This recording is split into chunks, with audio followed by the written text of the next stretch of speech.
Spartanburg County right now, where the situation continues to develop as far as recovery efforts go with Helene. We'll take you live there. Our EOC, Emergency Operations Director, Doug Bryson, and I don't know your name. Major Flaggy, sir. Yeah, well, thank you. Major Flaggy. Yeah, thank you, Major, for being here.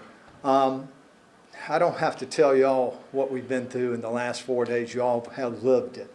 The worst storm in probably the history of Spartanburg County, and most definitely the worst storm we've ever lived through in our lives. And I've been through some bad storms, Hugo and all the others.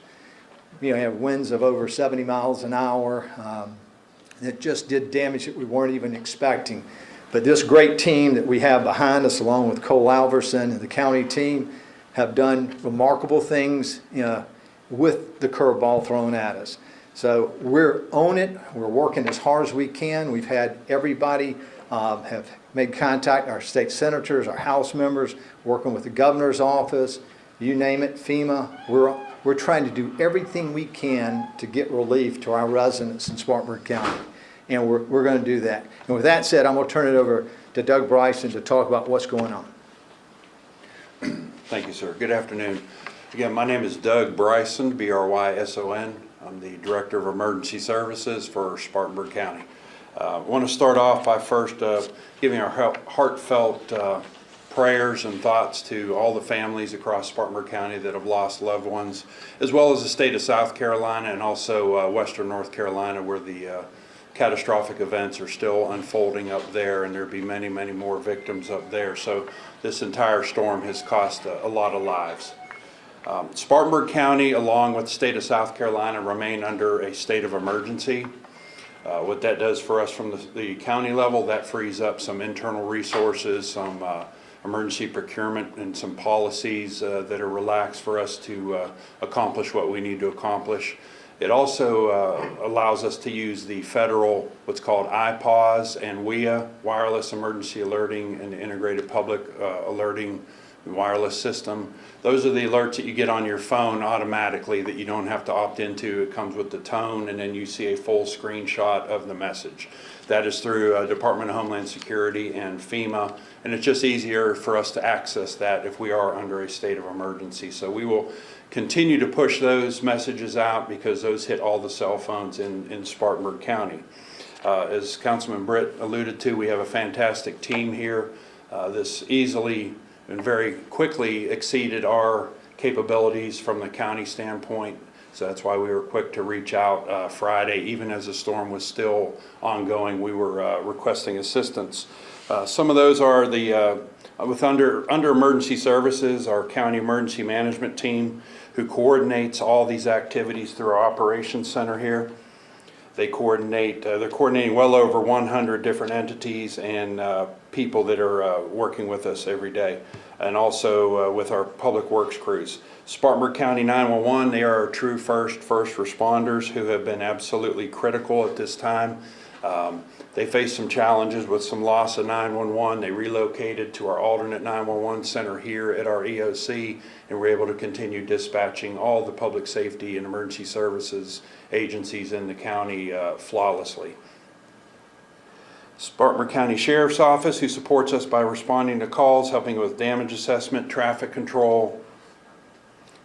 Public Works, as we said, they're clearing roads. We activated our FEMA contract with DRC debris removal contractor. They have over 30 crews in Spartanburg County with more on the way. So as this progresses throughout the week, you'll begin to see more and more activity on the roads with clearing of debris.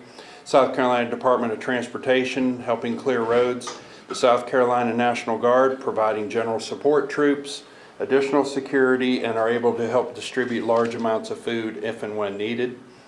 Our partners with Charleston County Emergency Management, York County Emergency Management, Georgetown County Emergency Management, Lancaster County Emergency Management, and EMS have all sent assistance to us.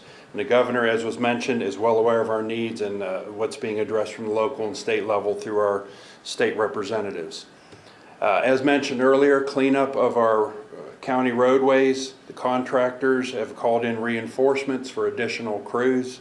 They're working tirelessly around the clock to clean our roads as quickly as possible. And one thing we want to mention about that. We're asking residents to please move all vegetative and woody debris to the right-of-way alongside the roads, keeping it clear of mailboxes, utility poles, and trees, because we'll be coming through with large vehicles with what they call a grapple hook and a crane on it, so they need to be able to swing that and to be able to scoop up the debris. We will hit every county road, regardless of if you're in a private community or an HOA community. We still will be hitting all those roadways. We will be making many passes over the upcoming months. This will take several months to accomplish this task. So if you miss the first pass, don't worry, please set it out on the edge of the road, and they will continue to come through and make several passes. Again, I cannot emphasize enough to please be patient. This is an unprecedented amount of debris that is along our roadways. We're asked to do not put anything in bags. Don't bag up leaves and small branches. They cannot pick up anything that's bagged. Our county landfill is currently open for household waste and bagged waste. Our convenient centers and recycling centers are currently not open due to not having power, but the main landfill in Wellford is open for these items. Again, we just ask for your patience and help us to get those items out to the side of the road so we can quickly and efficiently move through. There is no list as such. These teams will be just assigned to areas or regions of the county, and they will go through repeatedly, making multiple passes through the regions or the sections that they're assigned. Shelters and mobile kitchens. We have a special medical needs shelter that is currently open at the Hodge Center at USC Upstate. It's 365 Hodge Drive. We opened that in conjunction with Spartanburg Medical Center. Those are for people that have things such as oxygen generators, mainly very minor medical equipment, home medical equipment where they may not have power. We do have extra oxygen tanks there should they need to switch those out. That will remain in place as long as necessary. We had a general population shelter there, but we felt it was best to relocate that. The general population shelter will be open within the next couple of hours at High Point Academy at New Cut Road and I-26. More information will come out when that is open. We will also send that out to the public. That will be a public shelter that will accept pets as well. It is a pet-friendly shelter. You know, food, water, cots, restrooms, all your basic needs, and we have the ability to house up to 500 people there. That will remain open as long as necessary. What else? We do have what we call a pod, point of distribution, that will be opening later today. We'll give that information out. It'll have bottled water and MREs. We are looking at a second location on the north end of the county off of I-26. Again, once that location is confirmed and those supplies arrive, we will push all that information out to you. We just don't want people lining up for 10 miles right now before the supplies even get there, and then we can't get the trucks in to bring the inventory into the location. So we ask people just to please be patient. We are aware of your needs. We are working on those. We have made multiple requests to the state for additional assets, and they are on the way. It's just these things take time. There is a hotline that has been established. It's a Hurricane Helene hotline. That number is 1-866-246-0133. Again, 866-246-0133. And we are in the process of opening a call center here in this building in the operations center, where people can call, because the problem we're having at 911 right now is 911 are the only working numbers. Our non-emergency 7-digit numbers that you can call into the communication center are not working. So people are calling 911 for non-emergencies, which bogs the system down. The first couple of hours of the storm, Friday morning, they were processing over 2,800 incoming calls an hour. That's a normal call load for 2 days. So we're begging people to please not call 911 if it is not an emergency. As soon as we get the call center set up, we will have customer service people here to answer the calls and to help you with any unmet needs that you may have. We will push that out to you, and you can help us get that number out to the community. Also, the state of South Carolina has an what's called Emergency Manager app. You can go to your Apple or Google Play stores, download the emergency app, the Emergency Manager app, and the individual citizens can input damage reports from their own residents to help us with that, to help track that. So again, this is a major disaster. It has already been declared a major disaster by the President and by FEMA, which will expedite additional assistance and long-term our individual and public assistance reimbursements and funding that will be coming in the months to come. So we have been a part of the major disaster declaration for I think it's about 12 or 13 counties in South Carolina so far, and that number will increase as more damage assessments are completed. That's all I have. I'm going to go ahead and turn it over to Sheriff Chuck Wright. Thank you very much, Doug. Well, good afternoon, everybody. First of all, I want to remind everybody that we are in the presence of some of the best people that know how to do their job. I mean, everything that we've asked or thought about doing, Doug and Robbie have already, were 2 steps ahead of us. Just a few little things that we're seeing, excuse me, on the sheriff's office side is and Rusty can talk to you more about this. We've had a lot of people dying of carbon monoxide poison because they're running generators inside their home or inside right there with their garage doors. They go outside, please. We've had call for law enforcement to stop good citizens from clearing roads to help somebody get out where they can get food and water. You know, if it's somebody is not stealing or hurting somebody, please do not dial 911. We're overloaded. There's been a lot of self-medications as far as drinking and stuff like that goes, so, you know, please stay in your own home, don't bother your neighbors. There's still a lot of dangers that still exist between down power lines and non-functioning traffic lights. When the state law and just general common sense, when a traffic light is not working, whether it's flashing or not, you can't just drive straight through them. You have to use them as a 4-way stop. We've had several fender benders and wrecks because of people feel like they got the right of way. You know, if you're on 176 and there's a road coming out, the red light's not working, it has to be used as a 4-way. This is just for safety. Please help us. There are a lot of people in Spartanburg County still without power. Hobart Lewis touched on this in one of his little press conferences, and I want to tell you the same. There are a lot of businesses that are the owners are staying inside their businesses. We have had some burglaries reported. Now guess what's been stolen? You guessed it, beer and cigarettes. If you go into one of these businesses and you get hammered by the owner, I'll speak nice about you at your funeral. Stop bothering people's stuff. This is the time where we ought to be coming together and showing people why we always brag on Spartanburg of how great the people are.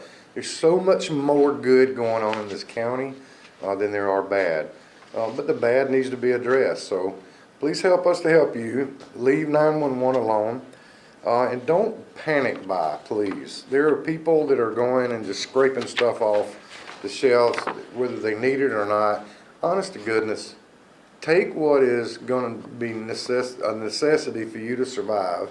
The next person might not have anything whatsoever, so please don't panic buy, okay? I got a few pictures I wanted to remind you guys of. Our brothers and sisters just up the road are dealing with this, and we're not seeing this same devastation in Spartanburg County. This is western North Carolina. There was a family that lost 10 members of her family. 10!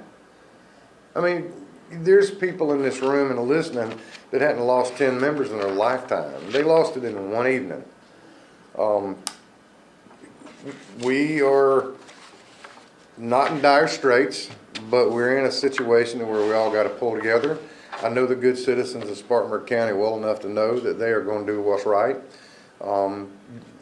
I'm telling you, Duke Power wants you to leave trees alone that has wires running through them, and I do too, because the linemen that are out here are working hard. I want you to pray for them, pray for our first responders. Really quick, before I give it to Rusty, I've got a crew of deputies that are on their off time Some of them, while they're on duty, are going out cutting trees out of people's property lines just so they can get out and go get water and go get food and go get medical help. There's always somebody that you can help. If you have two of something that your neighbor needs, please help your neighbor. You don't have to call us and tell us. If you need to keep a running tally, fine and dandy, but look, traffic is thick around these gas stations. We have responded to calls for service where people we had a guy pointed a gun at a parent and a child because they thought that they were breaking in line so they could get gas. You know, a chase ensued and we wrecked them, just like I told you we were going to do. We're not going to chase you all over Spartanburg anymore. We're going to wreck you. We're going to try to damage your car, and if it don't damage your car, good for you. But you're going to go to 950 California Avenue, and the power is working there, might add. So we'll make room for you. Quit taking advantage of people. Home detention. A lot of people have called me. I've got a lot of messages from families talking about home detention. We do expect the people that are on home detention to realize that you've been cut a break, but you don't have to come and report. We know the ankle monitors are going crazy, so just give us a week until we get back to some type of normal. We'll get all that straightened out, but you don't take advantage of that thing. We still can monitor you. We're just not doing anything as far as you moving around because we understand that this is an emergency, and you know we don't want you to sit around and not let your mom or your dad be without food and water because you don't want to violate the law. Okay, so do the minimum, do the right things, keep praying for everybody. I got tons of stories I could stand up here and tell you about how great things are working in our community. You know what I noticed? Nobody cares what color you are or who you voted for in the primary. They see a neighbor needing help and they're taking care of that. So I want you to don't dial 911 when you got some of these old country boys out there with a chainsaw and a pickup truck trying to clear your road off for you. That's not a 911 call anyway.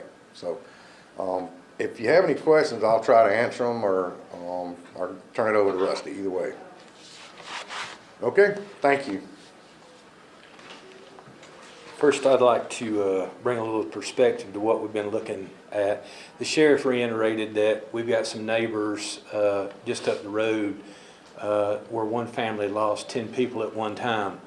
And when I look back at since Friday, you know, what trouble we're experiencing, I was still able to get up Saturday morning. I was still able to get up Sunday morning. And even though I don't have power and I'm taking a cold shower, I'm still able to get up and love the people that I love. That family can't, and I can direct you to 6 families within our county that can't do the same thing. So when I think about hardship and other stuff, I'm not immune to that, and nor is anybody else. Nobody on this team is immune to it, but we're trained to work through these things, and that's what we're asking Spartanburg to do. Let's work through this as a team. Let's work through it together. We've got good leadership. We've got good support in our council members. Everyone is pulling together and doing what they're supposed to do. And I would just say, you know, when you start, you know, feeling bad that you don't have power, that you don't have air conditioning, you don't have hot water, you were able to get up, and the good Lord's blessing us all with life. And, you know, there's, like I say, 6 families because of this storm that I can't say that about. So I'd like to bring a little perspective to that. We want to reiterate, there's no need for fear or panic. Again, we talk about being a team. Be courteous. Take a breath. Take another moment. When that fear or that anger jumps up in you, the sheriff's running calls right and left. You know, I reported just a little bit ago about a triple homicide that happened Friday evening. I will be reporting soon when I get a name on an individual that was in the middle of Highway 9 last night and ended up getting struck, and they're no longer with us. We're having, you know, other instances where people that are outside the hospital system that are sick with hospice needs, the hospice nurses aren't able to get out to these folks. So my office is actually going out, helping these families and helping them transition to their needs within the community. So again, I've got a small office doing a big job. Sheriff's got a big office doing an even bigger job with Spartanburg. We just ask that you come together, kind of join arms with us. He also reiterated about checking on your neighbor. I will tell you that in speaking with my mother this morning, she was without power. She just got power a moment ago. She was texting me to let me know, but her neighbors reached out to her and brought her hot coffee. She hadn't had hot coffee. She was so thankful for a cup of hot coffee this morning. She was just beside herself that she was able to get hot coffee. Small blessings, ladies and gentlemen, take us a long way. And reaching out with a little bit of kindness to your neighbors and friends will go a long way in helping us recover here. We're doing everything we can. Again, I'd like to thank my team. Again, I talk about a small office, but, every one of them have pulled together. They usually take calls a specific time of the month. Everybody's on call. Everybody's answering calls. We're helping everybody out as quick as we can get to them. Just be patient with us so we can get to you, take care of your needs, make sure we will be getting to that. I will say this. This county is incredibly resilient. I deal with tragedy day in and day out, and the community always seems to come together. It's compounded now because so many people are hurting. Usually when we have a tragedy, it's one family or a couple of families and the community comes around them, the whole community is hurting. It's no different. All we've got to do is, kind of figure out, I might be able to do something to help them, or they may be able to ask or go and help. That's all we're asking, and this community will be so much stronger if we just take that attitude. I know a lot of folks are trying to get gas. I know a lot of folks are trying to get food. Be patient, take a breath, and ask for that help if you need it. Believe me, there are people out here, good people in Spartanburg, just like David said, and the sheriff has reiterated, and even Doug has said, there are good people, a lot of good people in this county. Let's jump out here and help each other. At this time, I'll take questions or anybody up here behind me will take questions if anybody has any. Was the major going to speak? The major's going to speak. All right, come on up, Major. Introduce yourself. Good afternoon. I'm with the South Carolina Army National Guard. We have citizen soldiers ready to respond. We have over 500 in the upstate right now who are responding to augment and support our various agencies, and we look forward to continuing service for as long as needed. Thank you. I'd like to, one thing that I forgot to mention, and I'd like to bring attention to, I know this will be no shock to everybody, but there's a lot of misinformation on social media right now. There's a lot of rumors, a lot of things that if people would just, as was said by many people here, just stop, take a breath, make a phone call, or check the facts, they'll find out exactly what is going on in Spartanburg County. Some of you may have seen there is a graphic going around showing the track of another major hurricane that shows the exact same track as Hurricane Helene took. Somebody has started this and said that this is forming in the Caribbean and will come up through the same track as Helene. It is fake. It is not true. People are believing it and starting to panic again. This is fear-mongering. For whatever reason, people do this on social media.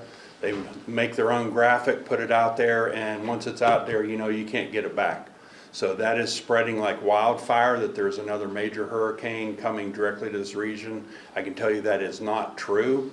Take 10 seconds, go on legitimate, trusted websites and Facebook pages such as the National Hurricane Center, National Weather Service. Our social media and public information officer team, headed by Scotty K. Blackwell, she runs all the social media platforms for the county right now. The county Facebook page, the emergency management Facebook page. She's coordinating with the sheriff's office page and also 911. We are the ones, those are the places you need to be getting your information from, not some neighborhood yard sale site that is posting these kind of things and just proliferating this fear mongering. So please, we cannot urge that enough and stress that enough. Please do not fall for these traps. These are scams and these are fake, and we're doing, it's hard enough to face what we're facing right now without this additional false information being put out there. Can I tag on with something, Doug? Sure. Thank you for bringing that up. We are not going to call you and tell you you owe us money. Just want to let you know that. We've had a lot of people doing that already. I want you to understand when you start these fear-mongering things, you cause us to go check on things that are really not there, and it might cause some person that Rusty's team has to go out and pronounce dead because we took our resources from that and put it on that. So, and listen, I'm telling you, if I catch you scamming, you're gonna get to see what 950 California Avenue or the Hotel California looks like for as long as I can keep you there. So again, please verify your information. Scott, I forgot to mention Scotty K. I want to mention Cole Alverson too, and you know, them guys have done such a great job of making sure we're ahead of everything. Mike Emery with our fuel situation. Yeah, it's just been phenomenal to watch everybody. There's no way to prepare what we're dealing with. There's just no way. We can have, you know, tornado preparation. We can have a little flooding, but we got both. So again, please do what Doug said. Verify your information through Scotty K. I promise you, she is the most professional, but she won't put anything out there unless you can verify it, period. Trust Scotty K, okay? Thank you. I have one last thing to say too, because Doug and the sheriff are exactly right. The hardest part right now is getting information. That's why y'all are so important. The only way I can even get your feeds or your stories, Chris, are by going to Publix. Because in neighborhoods in the city of Spartanburg, you can't get on the internet. You can't text. You can't call. And so right now, when I said earlier, this is something we've never dealt with before, and that's what causes people fear. They just need information, just like what Doug said about that hurricane path. I've got people that are contacting me as best they can when I go to Publix and answer texts. I'm counseling surgeries this week because they don't want to be in the hospital and have the caregivers that are going to help them. I mean, people's lives are being affected in a very serious way. But we also have angels out there, as the sheriff mentioned, as Doug and Rusty mentioned too. We got people that are getting their chainsaws, getting their front end loaders, clearing streets in Converse Heights, Andrews Farm, and Chesney, Woodruff, and all points in between. Those are the people that make Spartanburg very special. Strong. Yes. And we are. We're Spartanburg strong, and we're going to make it through this, and we're going to be together. We will come through it. But as they all said too, let's keep our thoughts and prayers not only for our own county, but for Greenville, Anderson, Western North Carolina. And Scotty, thank you so much. You are our conduit, you know, from the sheriff's office, the coroner, Doug, everywhere else, to the people. So thank you for doing what you do, and tune in, as Doug mentioned, to your websites. Thank you, Dave. Have any questions for any of us? Do you know the general situation on the attempt to restore power? How many homes in the county have power? And Just how many don't? all we can go off is what the Duke Energy website has, and it has about 150,000. Plus you add in Broad River, Lawrence Electric. You know, we're conservatively looking about 200,000 still. Without I can power? tell you this, Chris, I know that it's just in the Lyman Duncan welfare area out in the area I live. About all of them are out of power now, like half of them have power, so I'm telling you, these linemen, they're doing a great job. Every hour they're chipping away at it. Do not impede these linemen, because you're not gonna like me if you do. There's a lot of people that needs help, and we're gonna They're help chipping them away help at you. it. Oh, yeah. And I mentioned my mother's house is in Inman.